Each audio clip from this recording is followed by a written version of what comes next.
Welcome to Under the Greenlight, where business owners share their story about entrepreneurship, open up about their greatest victories and challenges, and map out their journey from startup to success. And now here's your host, Dimry Henry, Managing Partner of Greenlight Tax Group.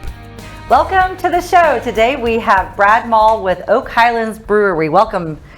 Welcome to the show. Thanks so much for coming, and thanks so much for bringing gifts. Yeah, thanks for having me. This is really good. So, it was really funny because right before the show, when we started talking, you were like, I don't really even know what we're talking about. What are we going to do here? And I said, okay, you know what? We're just going to tell the story. And you're really one of my favorite stories for business owners and entrepreneurs because you started in a completely different career. And now most people, they look at you and like, wow, this is probably the coolest business ever. How do I get into the brewery business? So tell us a little bit about your history, where you started, where you came from, because you certainly started far away from the making beer business. Yeah, I mean, I started making beer in the early 90s in college in my dorm room. Oh, wow. I went to school at the University of the South in Tennessee, and beer stores weren't close, so you just had to do what you needed to do. And this is before the internet, so I got a magazine, I filled out a form, they sent me equipment and ingredients, and I made terrible beer for years, terrible. But did you still drink it? Oh, yeah. Okay. College kids. Yeah. But then I came back here to Dallas to go to law school at SMU, continued to make beer. I did that all the way through. I'm a horrible golfer, but you can takes about the same amount of time to play a round of golf as it does to make a batch of beer. Really? Yeah, but in 2 weeks then you have alcohol, so you just have blisters after golf. So, that's true. Yeah, then practiced law here in Dallas for 17 years. Had an opportunity as a partner here at a firm, great firm here in town, and had an opportunity to do this and knew that if I didn't do it, I'd look back 20 years from now and kick myself. So 7 years ago, we opened up this business, and it's been great. That's amazing. So yeah, you just were like, okay, if ever I'm going to take the plunge, I got to do it now. You got to do it now. So for all those folks out there that are sitting there like thinking about maybe they're in the same spot, being in corporate America or wherever they are, and they have this other dream or this other passion that they're thinking, God, I just really wish I had the courage or the gumption to do it. Like, what was it for you? I mean, obviously 17 years as an attorney, and then you had this opportunity. What was the first step? What made you go, okay, I'm doing this now? Yeah, so the way it worked out is my business partner was going to be the person that was going to quit his job and run the day-to-day operations. And then about 5 months before we opened the door, he got a big promotion that he couldn't turn down. So it was kind of thrown on me. He's like, well, we're either going to have to hire somebody or it's going to have to be me. I can always go back to be a lawyer. Again, like I said, if I didn't take the jump, I would be kicking myself today, even if the business was still going and somebody else was running it for us. So what was the first step? What was the first step you had to do? When you're kind of thinking about your business plan? Obviously, you've been making beer for a long time, you know, in college and sort of off the offshoot. But this seems like it's a super competitive industry. As you know, we've been talking about that. So what were some of the first things that you did to think about, okay, now I'm ready to kind of pick a place, open the door, come up with the name, like putting it together, all of that stuff? I mean, did you have to did you get investors? Yeah. Is this something that, you know, what was that process like? I mean, I think the first step was, could we do it? I mean, we're not professional brewers. I didn't go to school to get a degree in fermentation sciences. I'm a lawyer. I don't know supply chain, logistics, manufacturing. So the question was, could we do it? We had been homebrewing against a lot of the local breweries that exist now, and they started opening up, the guys at Lakewood and Deep Ellum and Petacolas. We homebrewed against all those guys, and they found immediate success, and that gave us the confidence to say, yeah, you know, we can do this. And from there, it's you know, being a lawyer and dealing with stuff business-wise, it was helpful because, you know, we needed to raise money. We needed investors, so we had to do you know, company agreements and solicitation agreements and all that sort of stuff. So that took a little bit of time to put together the money to get necessary to. Then you find the space, and then you buy the equipment. It all told us about a year and a half from when we had all the money to before we opened the door. So it's sometimes it's daunting. That's not to say I'm trying to scare people away. I'm just saying, if it's a passion, if it's something you want to do, just put your nose down and do it. Keep doing it. So thinking about sort of the dynamics of your business, so we have all of your beers right here. There's 8 beers. 5 of them you said are constant, right? These are the ones that are like the... Yeah, so the green, yellow, orange, blue, and white cans are available year-round. The other three are spring and summer seasonals. And Okay. so those will go away, and we'll have another seasonal for Oktoberfest, and we'll have another seasonal for the winter. So, yeah, we always try to have 7 to 8 in cans available to them. What's the most popular? Freaky Deaky, our Belgian triple, by far. So that's my husband's favorite beer of all the beers, not just OHB beers, but all the beers. And so how did you come up with that name? My husband loves it too. Yeah, so that actually came from, so that's a Belgian triple. And when we were homebrewers, we were making beer in my backyard and have outdoor patio and TV and stuff. And we were, Austin Powers Gold never came on. And that, oh my goodness. He says, I don't speak no freaky deaky Dutch. That's the story. That's where it came from. Okay, so who is in charge of the marketing? I'm sure it's a collaboration, but we were just like looking at all of your cans here, and I'm telling you, like this is really great packaging. So how are you guys doing that? I mean, you're just a guy who was an attorney, and then now look at you. You've got this beer and all this great packaging. You're in restaurants and bars and. So when it comes to names, names are a collaborative thing with everybody in the brewery to come up with a good name. And you kind of operate like a band. Yeah, but you'd be surprised. Every name you think is amazing has already been done 10 times. Really? So, once we have the name, then we give it to our graphic designer, who's amazing, Greg Ring, and he comes up with the designs and the logos and stuff like that, and it's he's amazing. He is amazing. I mean, what's his name? Greg Ring. Greg Green. Ring. Greg Ring. Okay, like shout out to Greg Ring. He's awesome. Okay, so let's kind of take a step back here and let's talk some about your biggest challenges. So obviously we know that when we were all kind of shut down through COVID, you had to get really creative to keep your place open. Luckily, you were selling in restaurants and you were also selling in retail, but your main operation, the OHB Brewery, you had to completely shut that down. So how did you guys make a shift? Because a lot of businesses in that industry, they just had to completely shut down, whether it was rent or whatever other reasons. So how did you guys get through that trying time? Yeah, but before the COVID lockdowns, 80% of our business was direct keg sales from our brewery to bars and restaurants around town. Oh, wow, okay. So, let me back up. And selling package to retail stores, to groceries and grocery stores and C-stores and things like that. So on March 16th of 2020, when they shut everybody down, we lost about 60% of our business overnight because they shut down bars and restaurants when we were delivering kegs. Right. Wow. So they said we could stay open, but only to sell beer to go and package. Right. So they gave us a little, they let us keep the door open with our foot. We had to figure out how to kick it open so that we could replace the revenue that we just lost. And they closed bars and restaurants for 6 months, and most of them never came back. Right. I mean, we lost about 35% of our existing clients shut their door. So I feel for those people terribly. But we had to get creative because they wouldn't let people inside of our brewery other than to come and buy and then leave. Right. But we have a giant parking lot. And so we set up a makeshift beer garden out in the parking lot, and we marked off spaces that were 6 feet apart and told people you could come have a beer in our parking lot. You're socially distanced from people. Get outside. We had bands come play in the parking lot. We had games that we would play with people.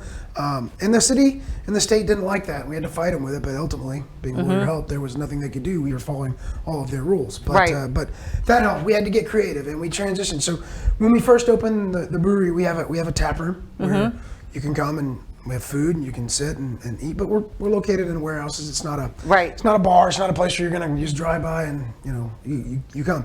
No, because you're making the beer there. Our initial focus was we got to get this to bars and restaurants outside sales. We had the tap room with inside sales. It just was never a huge part of our business. But when they shut us down, it became really the only part of our business remaining. So we've focused in the last 2 years heavily on growing our taproom business, and we were able to grow that 50% during the pandemic and then 40% last year. So that's great. been a saving grace. That's great. Yeah. And so now how have you seen the recovery yet from all the bars and restaurants that are opening? Are you still seeing how it's So unfortunately, what you're seeing is a lot of mom and pop places that close down being replaced by chains. right. And those are probably a little bit National harder for chains. you guys to get into. They're impossible. It's impossible because they just cover the kind of the big names. They don't do Exactly. the.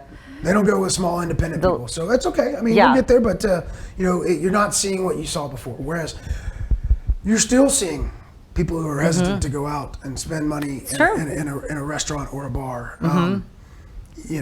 Not even if they're not hesitant, they got used to eating at home with their family, which is a wonderful thing. I'm not trying to take anything away from that, but they're ordering more pickup. So the restaurants are coming back and they're selling food, but they're not selling as much alcohol as they used to. Right. Because people aren't sitting there and having a drink before, during, and after their meal. Right. They may have a drink at the bar while they're waiting for their pickup order to be done, and they're gone. Right. So alcohol sales across the board are not as strong as they were before. That's just so interesting. It's unfortunate that it's happened, but it's really cool too how you guys were able to kind of shift and sort of regroup to figure out how can we stay alive. Yeah. So what do you think about the future? What are your thoughts right now? And because a lot of things are changing, obviously, the economy, the gas prices, I even think the gas prices affect people going out to dinner. They're like, this is crazy. 100%. Just order taken. So what are you guys thinking? I mean, as you guys are sitting around the boardroom having discussions about, the future of your business this year and on and on and on,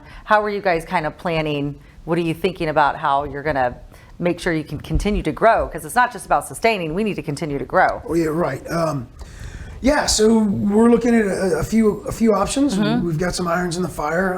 Of course, expanding our reach. Currently, we're in Dallas, Fort Worth. We're in East Texas. We're a little bit in West Texas, which is one of the markets we're going to focus on in terms of, San Angelo to El Paso to Lubbock to Amarillo North. That's been a recent focus in the last couple months, but we're just barely touching the water there. We're not in Austin. We're not in Houston. So those are that'd be great. Those are areas we're looking to grow to. But that's the only way you can get growth, and you grow here organically. Yep. And then you try to pick up other markets, and we're looking hopefully to get out of state in a few places. Send freaky deaky to other states, let people get a taste for it, and then some different things that may or may not be beer related. Well, so thinking about when the way that you got started, your kind of career path, I kind of want to take a shift here, and like all the folks that are now going to college and they're thinking about their career path. What advice would you give to young entrepreneurs as they're thinking about, I want to be my own business owner? Because a lot of times people think from the outside looking in that it looks very glamorous to be the owner of the business, but it's not always the case. So what would be your advice? Because obviously we need business owners and we want to encourage that, but you also got to be okay with failing multiple times. And so kind of thinking about the failures that you've had all along the way, what would be the advice that you give to these young folks? I would say one of the most poignant things that I learned, and I learned it as a lawyer, was you don't know what you don't know. You don't. If you're going to do something you've never done before, you don't know what you don't know about that business. Right. So research, talk to people. When we opened our brewery, we went to every brewery who would speak to us in the state that was operating and asked them. Sat down for hours at a time. If you had to do over again, what would you do differently? Right. What were your mistakes? What were your successes? And what would you do differently? So if you want to be an entrepreneur and you're going to go into something that you know nothing about. You spend some time researching the industry and talking to people in the industry and finding out if they could give you advice on what not to do. For example, for us, one of the things that nobody really told us was how much cooperage we would need. Cooperage is kegs. So I remember I said earlier that the majority of our business was bars and restaurants, kegs. We didn't know how many kegs we needed to service a certain amount of accounts. Right. We were off by a magnitude of 3 or 4. So we were, for the first 3 or 4 years of our business, we were buying more kegs and buying more kegs and buying more. we'd have got more investors and raised more money on the front end. If you would have instead known. of taking what little money we were making and putting it into these new kegs so we could support the growth that we had. Right. Just little things like that. You're never going to find out all the details. Right. But if you can find out some of the major missteps that other people have made before you and learn from those, then that's the key. Absolutely. It's my mom always used to tell me, and she still does to this day, she's like, Demery, a wise man seeks many counsel.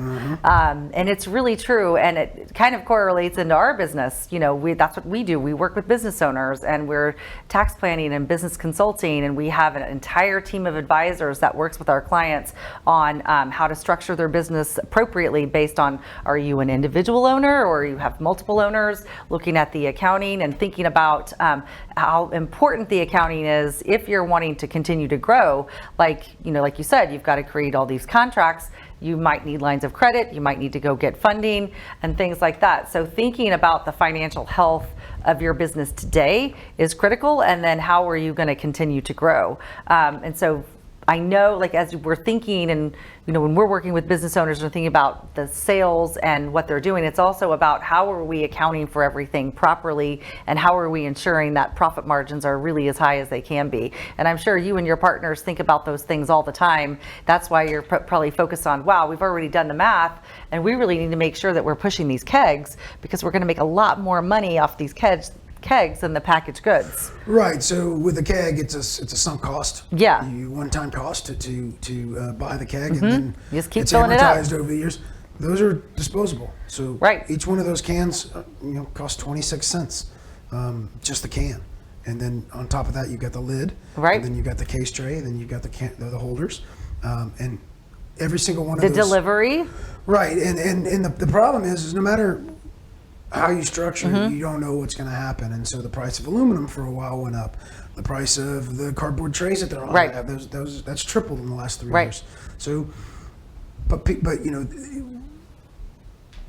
do you raise your prices because your costs have gone up? Right. A lot of people do, but then you can price yourself out of the market. Right. So well, okay, I'd love to have that all good, but gosh, it's $3 more a six pack than the guys right next door. Right.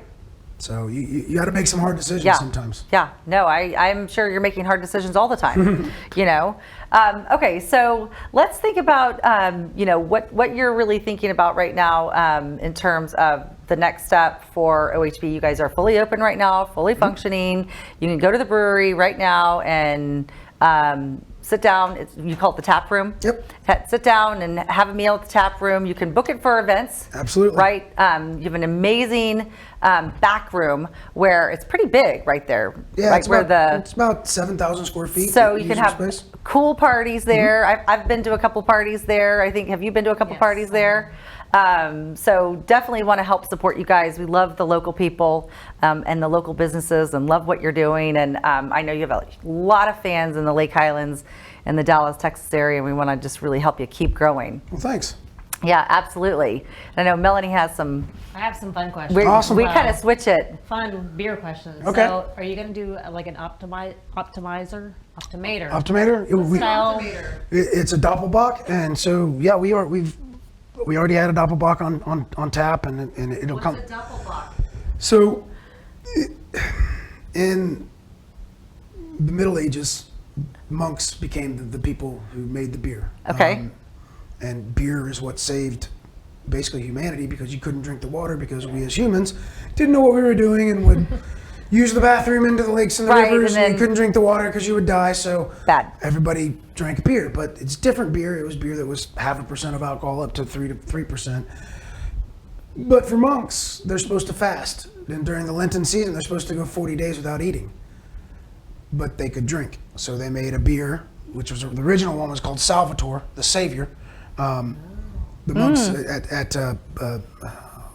Pauliner, I think it was Pauliner, the Pauliner monks made Salvatore, which was for the monks to drink during Lenten season. But as a Benedictine monk, you also had to provide for the poor, provide for your community, and pay for yourself. And the monks did that by making and selling beer. Wow. So when Optimator, which is Spaten, Pauliner's Salvatore, there's a few more. That's the Doppelbock style that got the monks, had enough nutrition to get them through the Lenten season by fasting but drinking. Wow. So yeah, we have one. We made it, but it's already gone. It's already been run through. Are you going to make it again? Oh yeah, every year. Okay, well, whenever you do, you need to let us know. I want to try it. For sure. So what's your favorite meal with a beer? Like a burger, pizza? Yeah, Mexican? Schweinhawk.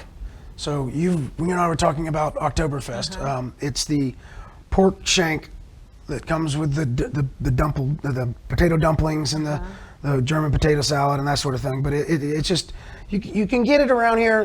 There's a few German restaurants where you can get it occasionally, but just whenever I think of